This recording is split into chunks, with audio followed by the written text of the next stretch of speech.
আমার এমনও দিন গেছে এই গ্যাঞ্জামের আগে যে 2 দিন আমরা মা ছেলে না খেয়েছিলাম। আমার ছোট ছেলেটাকে পাশের বাসা থেকে খাবার দিছি, যেখানে আমি মানুষকে খাবার দান করছি এবং এতিমখানায় দান করছি। তো আমার আল্লাহ আমাকে, আমার রাসূল এতিম ছিল, আমার ছোট ছেলেটা ক্ষুধা সহ্য করতে পারে না, কিছু দেখলে ওরও খেতে মন চায়, আসলে বাচ্চা মানুষ তো। আমার বড় ছেলেটার একটা পাঞ্জাবি 4টা জায়গায় শিলানো। তো আমার প্রশ্ন হচ্ছে, তুমি কি একটা বড় চাচা হয়ে পাঞ্জাবিও কিনা দিতে পারো নাই? Oh my God.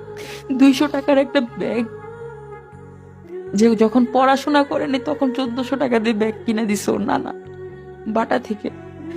আর এখন 200 টাকার একটা ব্যাগ শিলায় শিলায় হচ্ছে মাদ্রাসায় যেতে